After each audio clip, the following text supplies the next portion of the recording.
안녕하십니까. 저는 말씀하셨듯이 경기도 안성 예성교회를 섬기고 있는 저는 경기도 안성에 거주하고 있고요. 안성 예성교회를 섬기고 있습니다.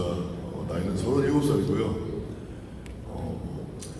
제가 감히 이 자리에 설 수 있는 자격은 안 되지만 또 거룩한 부담을 또 이렇게 주셨으니 한번 저의 삶을 한번 나눠보고자 합니다. 저는 모태신앙으로 태어나서 정말 교회에서 자랐습니다. 교회에서 자랐고 교회에서 맨날 예배드리고 찬양하고 그게 제 삶의 전부였습니다. 교회에서 예배하는 것이 저는 사실 제일 행복했었고 학교가 끝나자마자 초등학교 때도 학교 끝나자마자 바로 곧장 교회로 달려가서 교회에서 찬양하고 예배하고 그리고 부흥회가 있으면 항상 부흥회에 따라가서 부흥회에 대한 그 열정적인 그런 예배도 많이 드렸고 사실 어렸을 때는 그런 것이 그냥 따라다니고 그냥 형식적인 것이 저는 그냥 은혜라고 생각했었던 것 같아요. 어리니까. 그러다가 제가 이제 중학교로 올라가면서 저에게도 어김없이 사춘기라는 방황기가 찾아왔습니다. 방황기가 찾아왔는데 제가 중학교 때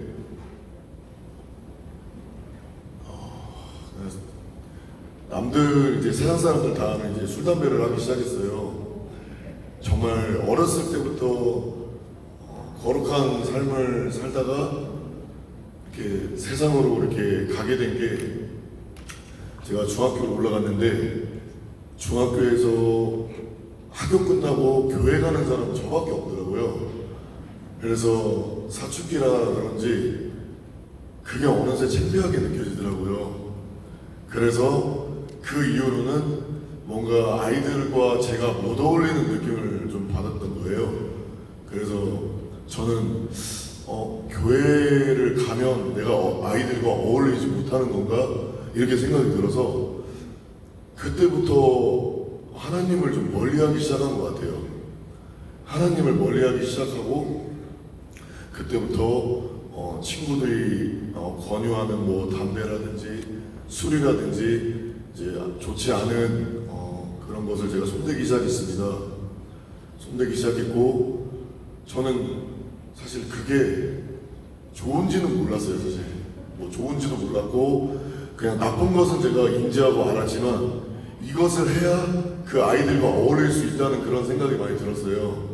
그래서 그 아이들과 어울리고 싶은 마음에 제가 그거를 선택을 했고 하나님을 떠나기 시작했습니다.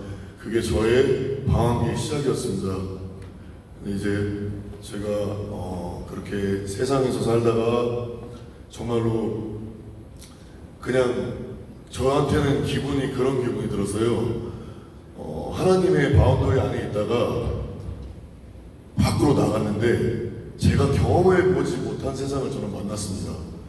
근데 이상하게 나쁘지만은 않은 감정들이 들었어요. 왜냐하면 제가 맛보지 못한 것들을 맛보니까 또 그리고 제가 이것을 함으로 그 친구들이 저를 좋아해주고 저를 많이 이렇게 올려주니까 제가 그것에 조금 더 마음이 커졌던 것 같습니다. 그래서 저는 그 길을 선택했고 저의 방황기는 거의 20년 이상이 되었습니다. 20년 이상이 되었고요. 근데 그 생활이 저는 마치 그런 것 같았어요. 지금 제가 예수님 만나서 돌아보니 하나님께서 선악과를 만드셨잖아요.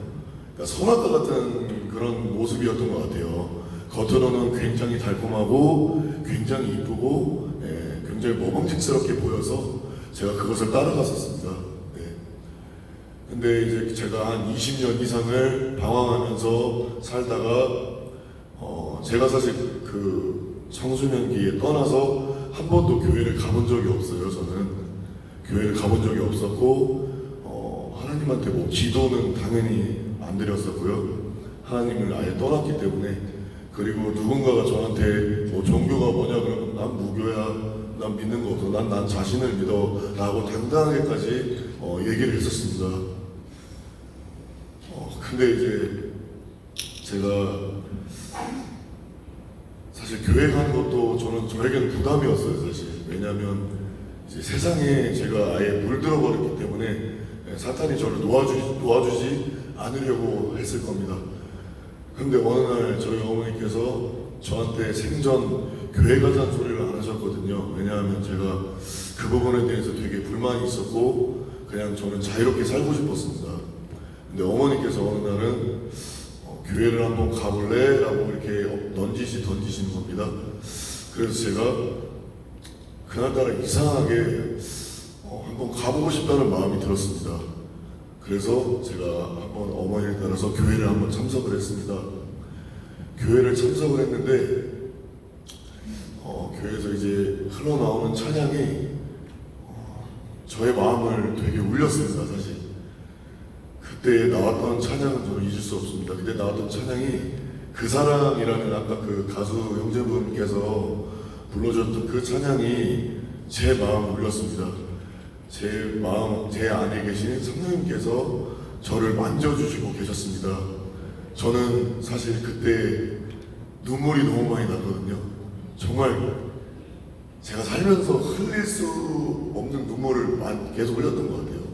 태어나서 그렇게 많은 눈물을 흘려본 적은 없는 것 같습니다. 눈물이 계속 나는데 제가 눈물이 왜 나는지는 모르겠었어요. 왜 나는지도 몰랐고 그냥 눈물이 하염없이 흐르는데 저는 사실 그때도 굉장히 창피했습니다. 제가 눈물 흘리는 걸 다른 사람이 볼까봐 그냥 몰래 계속 닦았어요. 그리고 나서 집에 돌아오는 그 차 안에서 제가 어머니한테 말씀드렸습니다. 엄마, 내가 마음이 좀 이상한데 자꾸 나도 모르게 눈물이 나오는데 이거 왜 이러는 걸까요? 그러니까 어머니께서 그건 네가 우는 게 아니라 성령님께서 우시는 거야 라고 이렇게 말씀하셨습니다. 그래서 저는 그때 한번 깨달았던 것 같아요. 내가 우는 게 아니라 성령님께서 우시는 거구나. 그래서 그 다음 주에는 어머니께서 교회 가자는 소리를 저한테 먼저 안 하셨습니다. 제가 그냥 따라갔습니다. 따라가서 두 번째 출석했을 때 마찬가지로 흘러나오는 찬양을 통해서 제가 눈물이 나기 시작했습니다. 네, 눈물이 나기 시작했고 그 눈물을 흘리는 와중에 제가 하나님한테 고백을 하기 시작했습니다. 하나님, 저는 죄인입니다. 저는 하나님한테 갈 자격이 없습니다. 하지만 하나님께서 저를 받아주신다면 제 삶을 하나님 위해 살겠습니다. 라고 고백을 제가 저도 모르게 고백을 하기 시작했습니다. 그러면서도 처음 교회 갔을 때랑 똑같이 계속 하염없이 눈물만 나고 그냥 저는 죄인입니다 라는 말밖에 안 나왔습니다. 사실 계속. 그리고 나서 저는 하나님을 인격적으로 만나게 되고요. 그 이후로 계속 하나님에 대한 사랑이 부어졌습니다. 네, 제가 앞전에 술, 담배를 했다고 말씀드렸는데요. 제가 사실 하나님께서 저를 기다려주시고 저를 아껴주시고 저를 안아주시는데 제가 그 은혜에 어떻게 보답해야 될까 하나님께 제가 말씀드렸습니다. 저는 사실 어렸을 때부터 술, 담배를 하진 않았지만 그 술, 담배는 저한테 사실 인생의 낙이었습니다. 정말 낙이었고요. 근데 예수님을 만나고 제가 고백을 했습니다. 주님, 저 술, 담배 끊고 싶습니다. 제 안에 주님이 계시는데 제가 그 더러운 것을 넣기 싫습니다. 고백을 하기 시작했고 제가 주님께 말씀드렸습니다. 주님, 저 술, 담배 끊게 해주세요. 그리고 바로 다음 날부터 주님께서 끊게 해주셨습니다.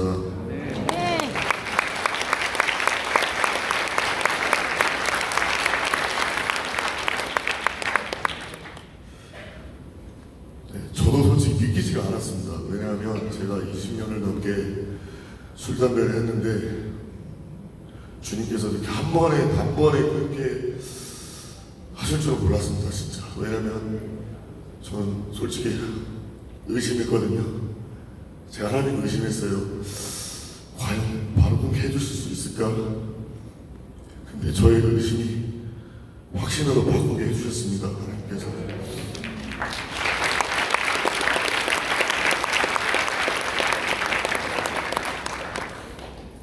그 뒤로 제가 술, 담배를 끊게 되고 하나님한테 다시 한번 고백을 하기 시작했습니다. 하나님, 제가 하나님을 위해 삶을 살기로 결단을 했는데 제가 그 결단을 했는데 하나님 위해서 할 수 있는 게 뭔지 도대체 모르겠습니다. 제가 어느 날 거리를 지나는데 거리에서 찬양이 들리기 시작했습니다. 그 찬양이 저를 또 마음을 울리기 시작했습니다.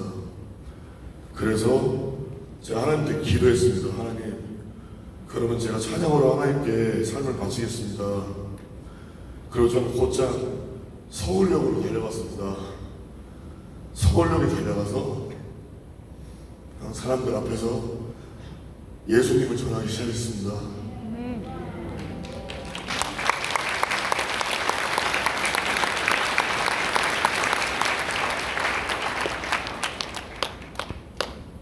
예수님 믿고 천국 가세요, 여러분.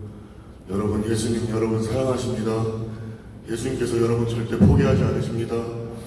하나님께서 세상을 사랑하사 독생자를 주셨으니 이는 그를 믿는 자마다 멸망치 않고 영원한 생명을 얻게 하려 하십니다. 라고 말씀하셨듯이 누구든지 하나님을 믿으면 멸망치 않는다고 말씀에 분명히 적혀있다고 저는 복음을 전했습니다. 복음을 전하고 찬양을 하면서 저는 그게 저의 행복이었습니다. 사실 저는 그 이후로는 제가 아무것도 재미를 느끼지 못했어요.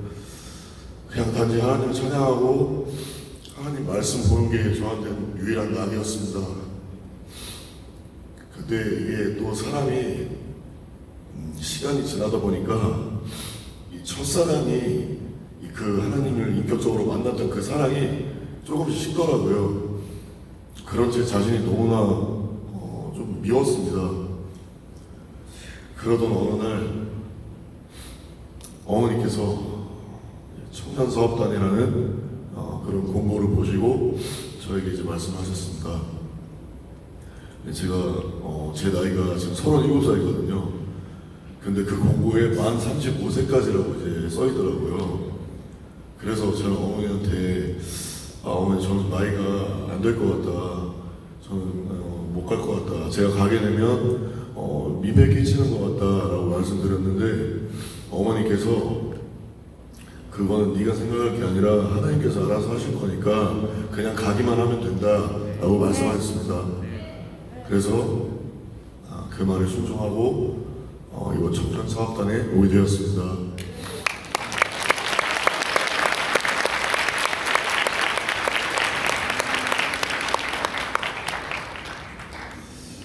저는 사실 청년사업단에 오게는 됐지만 거의 반강제로 끌려왔기 때문에 저한테는 사실 굉장한 좀 긴가민가 마음이 있었습니다. 그리고 제가 여기서 또 말씀을 드려야 할 게 있는데 저는 사실 정광훈 목사님을 이 청년사업단을 통해서 처음 뵙게 됐습니다. 실제로 제가 처음 뵙게 됐고 사실은 정광훈 목사님께 정말 죄송하지만 저는 사실 정광훈 목사님 굉장히 싫어했습니다. 굉장히 싫어했고요.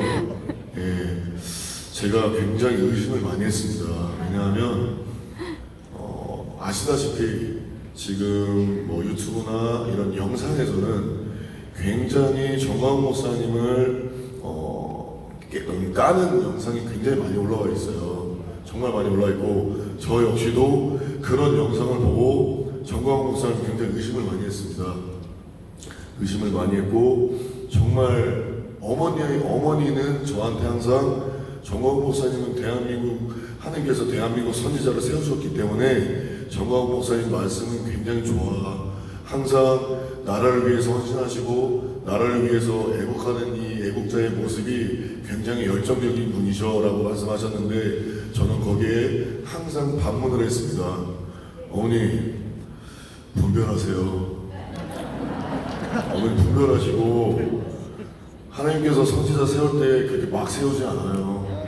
어머니 제발 좀 분별하세요. 제가 지금은 이렇게 얘기하지만 그때는 굉장히 정색했습니다. 진짜 정색으로 말씀드렸어요. 그럴 때마다 어머니는 그냥 아무 대답도 안 하시고 그냥 묵묵히 기도만 하셨습니다. 어머니는 알고 계셨을 거예요 아마.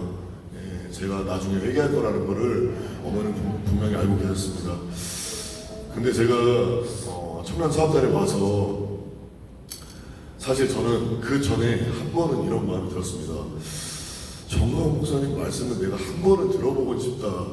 왜냐하면 이런 언어 플레이나 이런 것들을 보게 되면 계속 뭔가 안 좋은 모습들만 있으니까 뭐 이단이라고 그러고 뭐 사이비라고 그러니까 한번 들어볼까 내가 그런 마음이 있었는데 마침 또 청년사업단에 와서 또 제가 들을 수 있는 또 기회가 생겼으니 제가 그것도 한번 궁금해서 한번 들어보고 싶었습니다.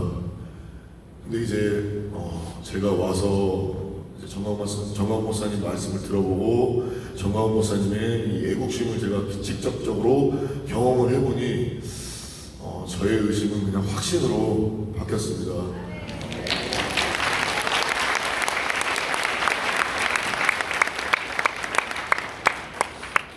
제가 뭐 어떻게 바뀌게 됐냐, 뭐 때문에 그렇게 한 번에 바뀌게 됐냐 의심해서 확신으로 가는데 너한테 결정적인 요소는 뭐냐라고 물어보실 수 있는데 사실 그거는 제가 말씀드릴 수는 없을 것 같습니다. 왜냐하면 그냥 제가 와서 느껴보니 제 안에 성령께서 저를 이끄신 것 같습니다.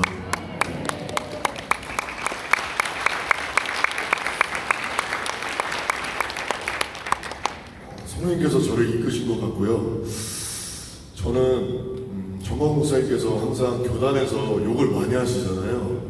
욕을 많이 하시고 뭐 문제의 개새끼라고 하시고 뭐 개자식 뭐 그러시고 하는데 저도 사실 그거에 대해서 반감이 많았어요. 목사님은 항상 거룩하시고 욕하시면 안 되는 그런 직분을 가지신 분인데 왜 저렇게 강단을 씻어서 왜 자꾸 욕을 하시나 그렇게 저도 약간 의심하고 좀 미워했었는데 사실 여기 와서 바로 회개드렸습니다. 왜냐면 정광훈 목사님께서 문재인한테 욕을 한 건 맞습니다. 하지만 그 안에 사탄한테 욕을 하신 거거든요.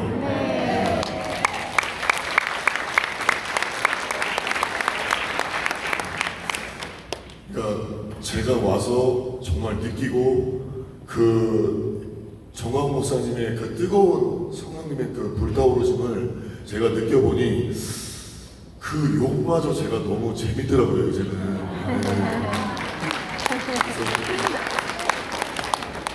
그래서 욕하시게 되면 항상 제가 그걸 웃게 되고 그것조차도 뭐 죄송스럽지만 되게 귀여우시게 저한테 느껴지더라고요. 그래서 정광훈 목사님에 대한 의심과 정말 미워했던 그런 마음들을 하나님께 회개했고 제가 정말로 이제는 정광훈 목사님도 계속 말씀하셨지만 너가 영적 부모를 흠모해라. 너의 네가 존경하는 목사님을 흠모해라라고 말씀하셨던 것처럼 이제는 정광훈 목사님을 흠모하게 됐습니다. 제가.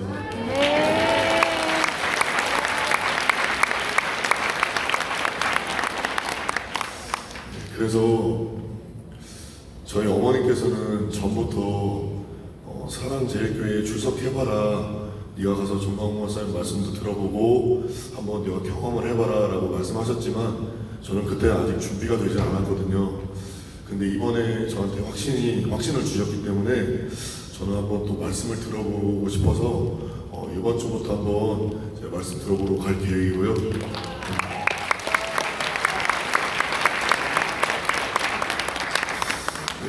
그래서 저는 사실 제가 느낀 거는 여기까지지만 저는 여기 계신 청년분들한테도 제가 좀 말씀을 드리고 싶은 게 사실 정광훈 목사님께서 이렇게 청년들한테 이렇게 기회를 주신 거는 저는 첫 번째는 복음이 우선시 돼야 된다고 저는 생각합니다.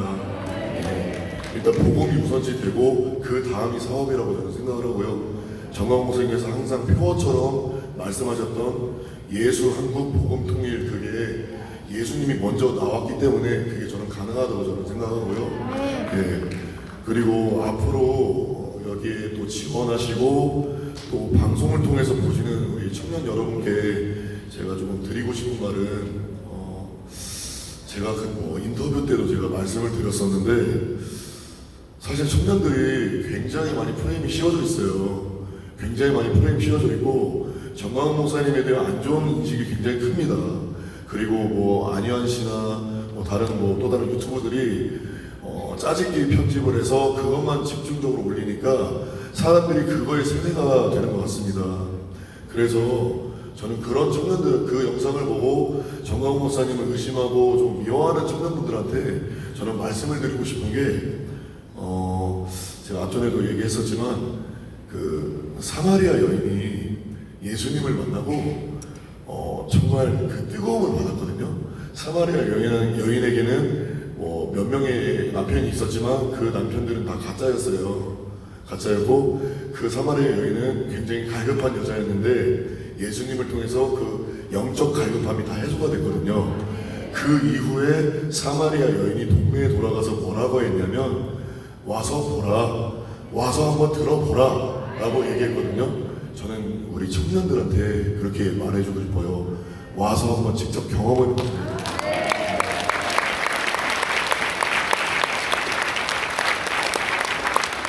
와서 직접 경험해 보시고 정광훈 목사님 말씀을 들어보시고 그걸 한번 성령의 그 불을 한번 느껴보셨으면 좋겠습니다.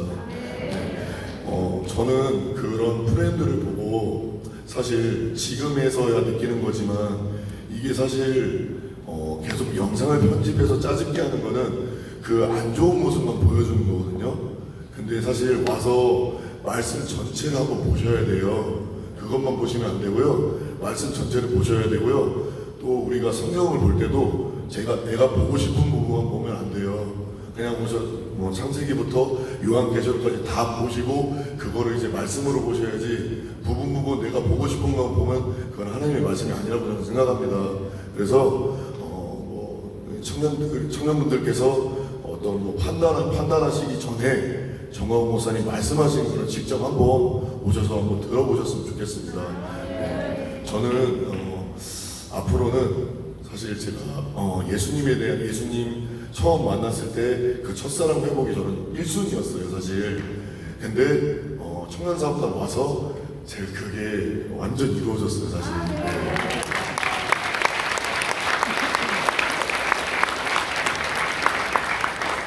그래서 저는 하나님께서 응답을 두 가지를 해주셨다고 저는 생각합니다. 첫 번째로는 예수님이 인격적으로 만났을 때 그 뜨거웠던 첫사랑을 회복시켜 주시는 거, 그리고 두 번째로는 정광훈 목사님에 대한 의심과 그런 미움, 그 두 가지를 완벽하게 하나님께서 다 풀어주셔가지고요. 네, 저는 이제 날마다 행복한 날만 지내면 될 것 같아요.